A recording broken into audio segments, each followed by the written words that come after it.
At his retirement party, my dad gave the business to my brother-in-law instead of me.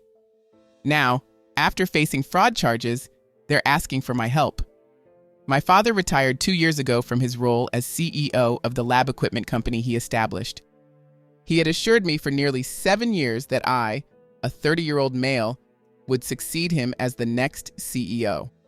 However, during his retirement celebration, which I had organized, he unexpectedly announced my brother-in-law as the new CEO. The revelation was shocking.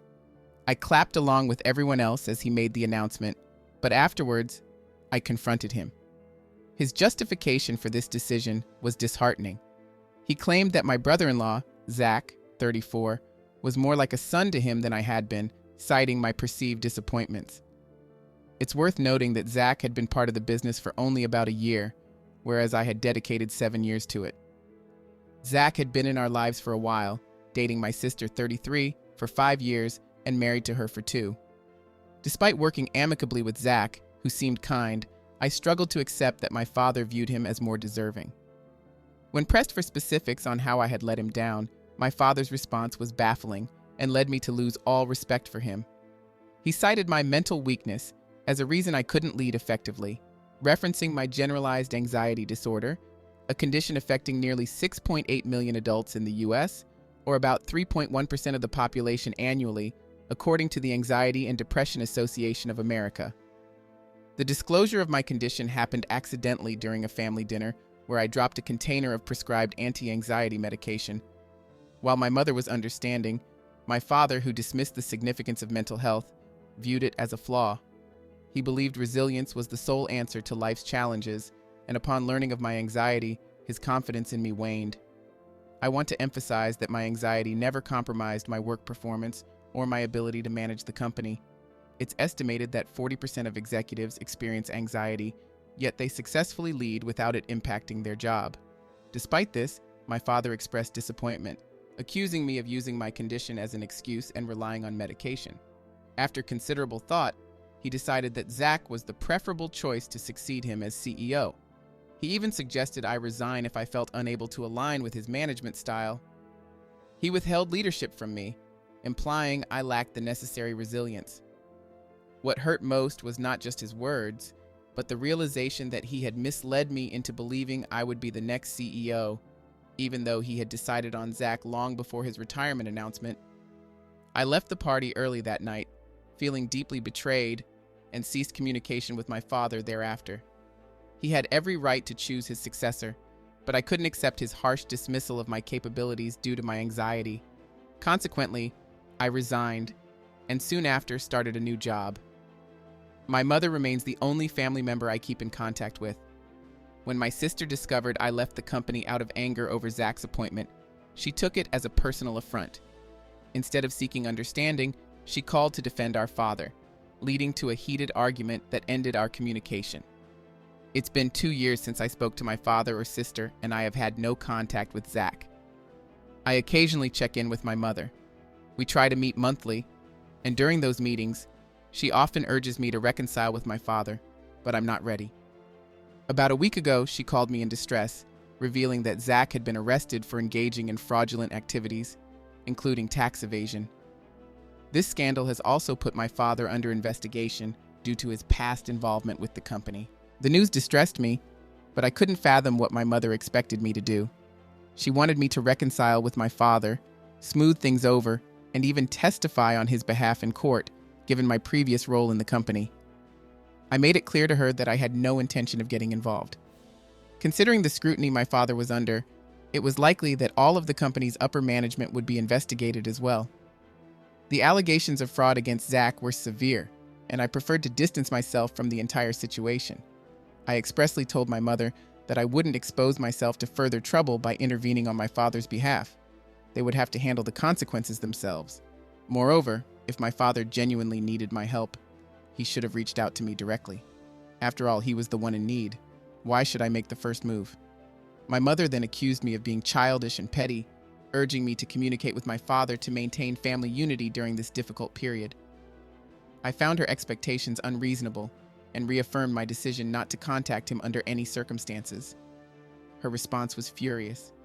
She labeled me selfish and uncaring, emphasizing that despite the family's hardships, I remained fixated on events from 2 years ago. I felt her comments were particularly harsh. If she were in my shoes, she would likely feel as betrayed as I did and wouldn't be quick to forgive, especially not if she had been overlooked for a promotion she earnestly worked towards for 7 years due to factors beyond her control. It's unfair to expect forgiveness from me, particularly since my father has never attempted an apology for his actions. Forgiveness is unattainable without acknowledgement and remorse. Our conversation escalated into an argument, during which I suggested that the current troubles were a form of karma for the wrongs committed against me. I firmly stated that whatever challenges Zach and my father were facing, they had brought them upon themselves. My mother fell silent and eventually ended the call. I immediately regretted my harsh words and planned to apologize a few hours later, only to find out she had blocked me. This has left me feeling deeply remorseful about my outburst. Am I wrong for suggesting that my father's current troubles are just retribution for not choosing me as the CEO? Update 1. Hello, everyone. It's been a week since my mother blocked me, and I still haven't managed to reach her. I'm trying not to dwell on guilt, but it's challenging. She was the only family member who maintained contact with me over the last 2 years. Now, without her, I feel utterly isolated. While I have supportive friends, losing the one family member who truly looked out for me has been devastating. I'm struggling to cope with this loss and am eager to reconcile, yet I stand by my belief that I haven't acted wrongly. My comment about karma reflected my deep-seated feelings of injustice over being unfairly ousted from the company. As I've mentioned before, my anxiety has never hindered my professional abilities. It doesn't impact my leadership skills or my performance, contrary to what my father suggested. His dismissal of my capabilities and his outdated views on mental health significantly damaged my self-esteem, leading to months of self-doubt and questioning my decisions. This experience made me feel like an imposter at my new job, and it's taken extensive therapy to begin addressing these unresolved issues. However, my anxiety hasn't affected my job performance. In fact, I'm recognized as one of the top performers at my current workplace, with a promotion on the horizon. I firmly believe my father made a grave error in his judgment, and it's not my fault if my mother fails to see that.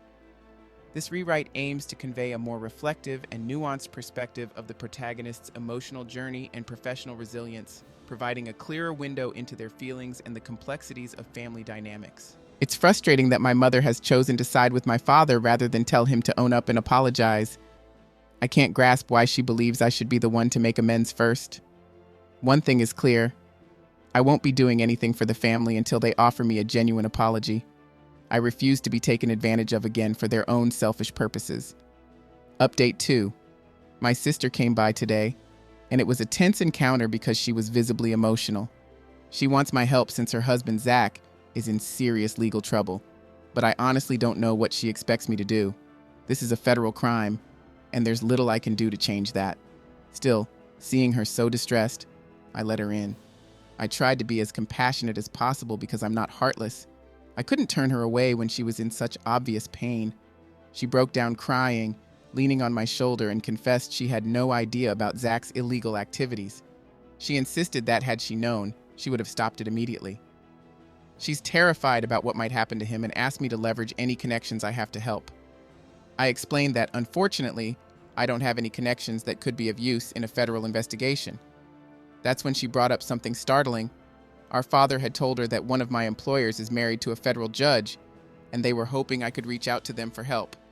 She even suggested they were willing to pay whatever was necessary as long as I could put them in contact with my employer, and through him, the judge. I found this request completely inappropriate. It was audacious for her to even ask, let alone assume I'd agree. I immediately refused, telling her that I would prefer if she left me out of this altogether.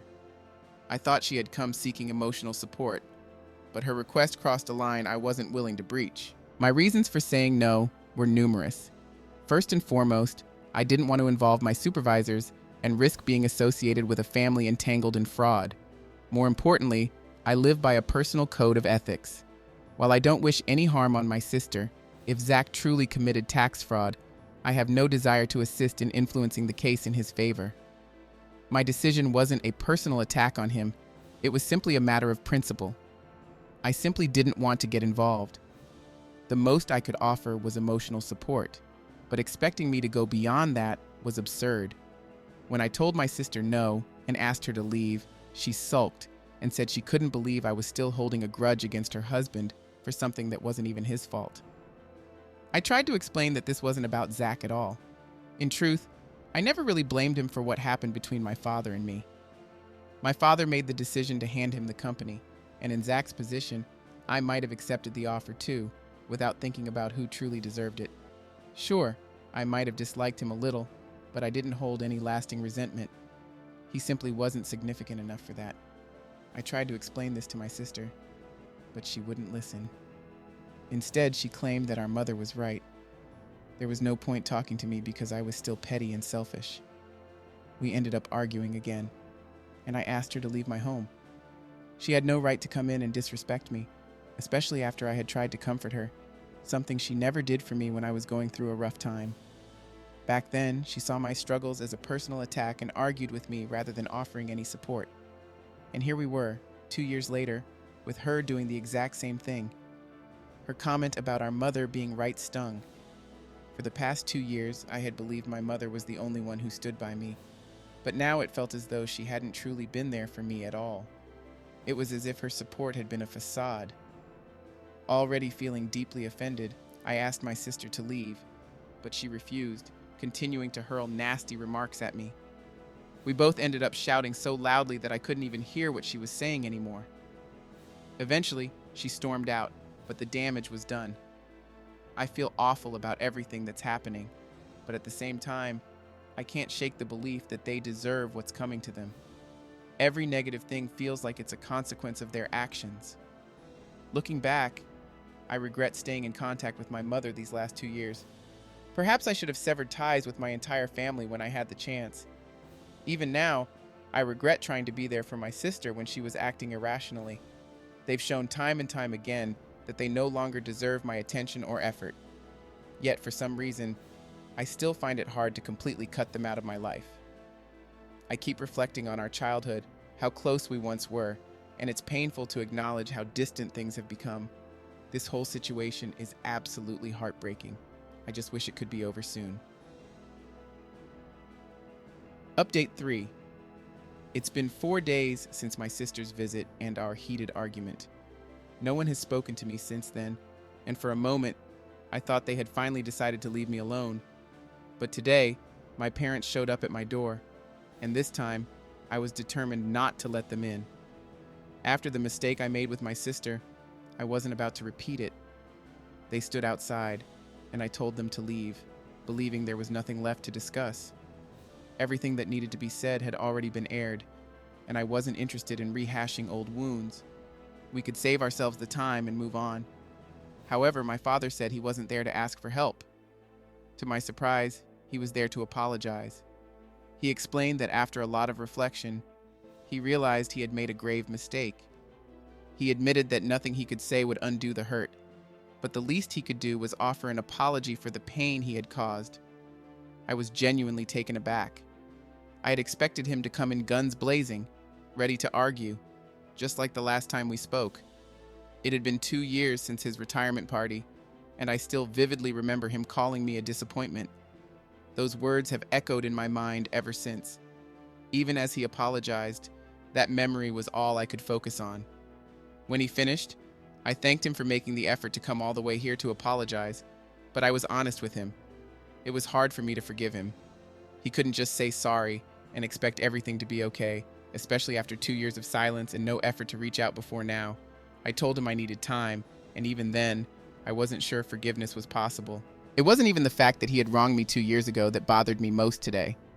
What hurt was that it took him 2 years and so much turmoil to finally realize his mistake and come talk to me. That's what made me truly sad. Even after his apology, I expected him to get defensive or start yelling, but instead, he calmly said he was willing to wait for me to come around. He admitted that even if I never spoke to him again or forgave him, he would understand. He confessed that 2 years ago, he made a terrible decision. He hadn't taken my mental health seriously and had gone too far. He explained that in his family, the men were raised to be tough. They believed that life was about enduring hardship no matter what. Anyone who admitted to anxiety or depression was seen as weak and using it as an excuse. When he found out I was taking anti-anxiety medication, it made him question my ability to lead the company. After all, he had built the business from the ground up and couldn't bear the thought of it failing. His fear and paranoia clouded his judgment, leading him to make the worst decision possible, which resulted in the rift between us. He went on to admit that after we stopped speaking, he harbored anger and resentment toward me for several months. But over time, he began second-guessing himself. He started researching anxiety and learning more about how it affects people. A few months ago, he even suspected that he might have been experiencing some symptoms himself and had wanted to reach out to me to make amends. However, before he could, the situation with Zach unfolded, delaying his attempt to reconcile. As my father shared all of this, I felt strangely conflicted. I'm still unsure how I feel about the entire situation, but at least he finally apologized. It may seem small after all this time, but to me, it means a lot. I don't know if I'll forgive him anytime soon, and I can't even be certain if his apology was completely genuine, but I'm open to thinking about it and giving it a chance. For now, I told him to go home, and I'd reach out if I felt ready. He acknowledged that and quietly left. My mother and I didn't get much of a chance to talk today. At first, both my mother and father apologized to me. Toward the end of our conversation, my mother expressed that she was willing to wait for my forgiveness. She acknowledged that she had reacted too quickly and harshly in the past, instead of trying to understand what I was going through. She also mentioned that my sister wanted to make amends for the way she had treated me. But to me, that doesn't feel like a real apology. My sister is an adult, and if she wants to apologize, she needs to do it herself. I understand she's going through a lot right now with everything involving Zach, but that doesn't excuse how she acted during her last visit. Anyway, most of my family has now apologized, and it's up to me to decide whether or not to accept their apologies. I won't lie, it's a tough decision. I've spent 2 years without speaking to any of them, except for my mother, and even she and I have had our difficulties lately. On one hand, I want to forgive them and move on. Holding on to anger won't help me heal or move forward. If I don't forgive them, these thoughts will continue to weigh on me, just as they have over the past few years. I don't want that burden anymore. But on the other hand, I'm not sure if forgiving them and leaving everything in the past is the right choice. I'm really confused about what to do. To be honest, I miss my family a lot, and this entire situation is messing with my head. I know some of you might think they're only apologizing because they're in trouble, but I've made it clear that I won't be helping them. Even if I could, I wouldn't. This is a matter of principle for me, and I'm not going to change that for anyone. So if they're hoping for my assistance, they're setting themselves up for disappointment. However, if they're genuinely trying to repent and rebuild our relationships, it complicates things even more. I suppose I'll need to take a few days to sleep on it and figure out what I truly want to do. I'll keep you all posted. Update 4. Hello everyone, it's been 4 months since I last checked in. Life has been incredibly busy, and I'll explain why in a bit. In my last update, I mentioned that my dad and sister had apologized. My parents did so in person, but at the time, my sister, preoccupied with Zach's legal issues, had asked my mother to apologize on her behalf. A few weeks later, my sister came to see me in person to offer her own apology. I told her the same thing I told my parents. I would think about it and let her know. After taking my time to reflect, I informed them last month that I was open to rebuilding our relationship, but at my own pace. I suggested we have dinner together once a month to see how things go, as I'm still uncertain whether fully mending our bond is the right move. They were thrilled and assured me they were fine with whatever made me comfortable. So, that's where things stand now. We had dinner a few weeks ago, and while it was a bit awkward, I could see they were genuinely trying to make up for the past by being especially kind. Zach wasn't there. My sister filed for divorce 2 months ago, and he's already lost his job. Surprisingly, my father offered to make me the CEO of the company, but I declined for now. I feel like I need more time to consider the offer. My father is still running the business, and he's patiently waiting for my response. I'll think it over for a few more months before deciding, but there's a chance I might accept. For now, though, I'm focused on what truly makes me happy, which includes spending time with my girlfriend. She's an old friend, and we started dating a few months ago. She's been keeping me busy, in the best way possible. My life is no longer consumed by work or family issues, and it's been a refreshing change. She was also the one who encouraged me to forgive my family and give them another chance. I'm so grateful we're together now. I had liked her for a long time, but never made a move because I didn't want to ruin our friendship. Thankfully, she took the first step, and now we're happier than ever. Things are finally looking up for me. Thanks for tuning in. If you haven't subscribed yet, please hit that subscribe button and tap the notification bell to stay updated with more real-life stories like this.